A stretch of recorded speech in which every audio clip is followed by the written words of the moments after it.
तो आप लोग क्यों सरकार की बात नहीं सुनना चाहते? और पहले ही दिन हमने देखा कि इतना आप लोग नाराज हैं। सर, लोगों ने आपको भी मैंडेट दिया अच्छी ऑपोजिशन बनने का, लेकिन काम तो होना चाहिए। जब मोदी जी की खुद के दम पर पूर्ण बहुमत की सरकार थी, तब ये सहमति वाली बातें मोदी जी को याद क्यों नहीं आई थी? और हम तो मोदी जी की इच्छा पूरी कर रहे हैं, क्योंकि मोदी जी चाहते थे कि इस देश में एक मजबूत विपक्ष हो। अब एक मजबूत विपक्ष है जो उनसे पूछ रहा है कि देश भर में जो हीट वेव से मौतें हो रही हैं, उनका जिम्मेवार कौन? जिस दिन चुनाव के रिजल्ट आए, उसी दिन नीट के एग्जाम के रिजल्ट क्यों लाए गए सरकार द्वारा? 10 दिन पहले नीट में जो घोटाला हुआ, उसका जिम्मेवार कौन?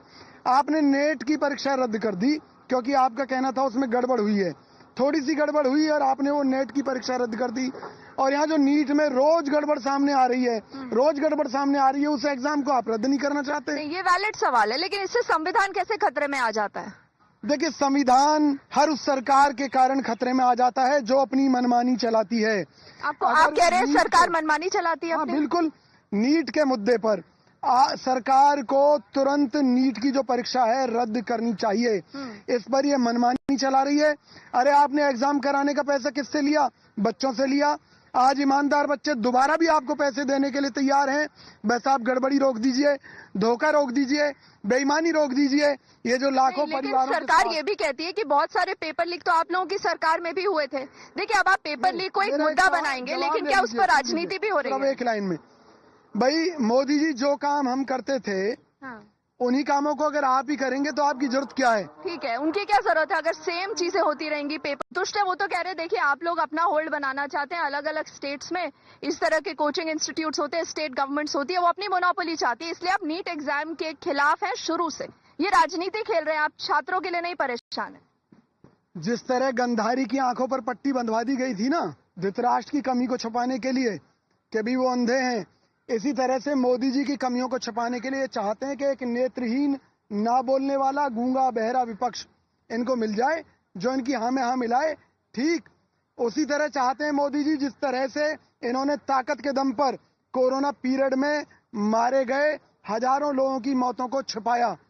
उस टाइम विपक्ष मजबूत नहीं था, आज मजबूत है, इसलिए जवाब मांगा जा रहा है मोदी जी से। अब आप क्या करेंगे? आप देखिए, बहुत सारी एलिगेशंस होती है, काउंटर एलिगेशंस लगेंगे। आज मुझे बताइए, अभी 18वीं लोकसभा की शुरुआत हुई है, जनता का करोड़ों रुपए लगता है सर यहाँ पर कि कामकाज हो, लेजिस्लेशन हो, इंपॉर्टेंट इश्यूज डिस्कस किए जाएं। अगर आप लोग ऐसे प्रोटेस्ट करते रहेंगे तो काम होगा नहीं तो क्या देश को मरने के लिए हवाले कर दे मोदी जी के हाथों में? कि इकोनॉमी का आप भट्टा बिठाए जा रहे हैं, महंगाई चरम पर पहुंच रही है, बेरोजगारी चरम पर हो रही है। वर्ल्ड बैंक ने चेतावनी दे दी भारत को कि अंग्रेजों के समय को बेरोजगारी दर क्रॉस कर चुकी।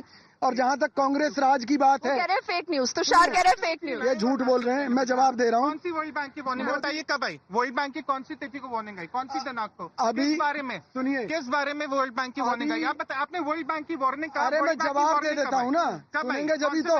बताइए। 1.5 महीने पहले वर्ल्ड बैंक ने कहा कि भारत के अंदर जो बेरोजगारी दर है वो अंग्रेजों के समय को भी क्रॉस कर चुकी है।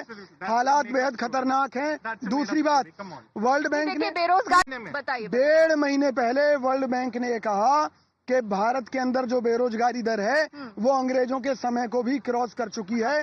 हालात बेहद खतरनाक हैं। दूसरी बात, वर्ल्ड बैंक ने बेरोजगारी इशू है, ये आप एस्टेब्लिश कर चुके हैं, ये चुनाव के मैंडेट में भी समझ आ गया कि बेरोजगारी, महंगाई इश्यूज है। वर्ल्ड बैंक ने ये भी कहा कि एक तरफ आप दावा करते हैं कि हमारी इकोनॉमी जो है 5 ट्रिलियन की हो गई, इतनी हो गई, जबकि रोजगार तो जनरेट नहीं हुआ, यानी कि कहीं ना कहीं गड़बड़ है। फिर मोदी सरकार ने अभी पिछले दिनों सुप्रीम कोर्ट में ये जवाब दिया था, सुप्रीम कोर्ट को, कि जो मनमोहन सिंह जी ने, जो नरसिम्हा राव जी ने आर्थिक नीतियां बनाई थी वो देश के लिए बहुत बढ़िया, उनमें चेंजेस की कोई जरूरत नहीं है।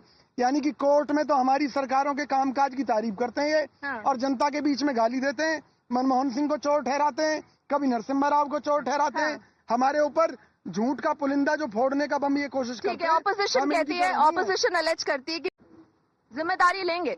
देखिए, ये तो राहुल गांधी जी का और कांग्रेस पार्टी के हाईकमान का अपना एक निर्णय होगा कि इस मामले में वो क्या। जनता की आवाज सुननी चाहिए ना। सुनिए, जनता की आवाज जनता कहेगी तो सिर माथे पर है। राहुल गांधी जी देश हित में हर वो जिम्मेवारी लेने के लिए तैयार हैं जो जनता चाहती है। दूसरी बात मैं ये कहना चाहता हूँ कि विपक्ष का जो धर्म है पूरी ईमानदारी से निभाया है और निभाएंगे, और जब सत्ता में आएंगे तो अपने हर वादे को पूरा करके दिखाएंगे। चाहे वो लेकिन खटाखट प्रधानमंत्री कहते हैं आप लोग ड्रामा करते हैं और जनता को, देश को ड्रामा नहीं चाहिए। देखिए, ड्रामेबाजी का जहां तक मामला है तो मोदी जी का अब तक कोई मुकाबला देश में नहीं कर पाया। चलिए, जब पश्चिम पर्सनल बंगाल अटैक्स की कोई जरूरत नहीं है इस समय। पर्सनल अटैक नहीं, सबूत है। हाँ। पश्चिम बंगाल में गए थे, अपनी टैगोर की लुक बना ली थी माननीय मोदी जी ने। जहां जाते हैं वहां जैसा रूप बना लेते हैं। तो माननीय मोदी जी, आपके पास योजनाएं नहीं है, ये आपको स्वीकार करना पड़ेगा। ठीक है। कांग्रेस के पास योजनाएं भी है और उन्हें लागू करने की नीयत और नीति भी है। चलिए देखते हैं आने वाले समय में क्या होगा। तुषार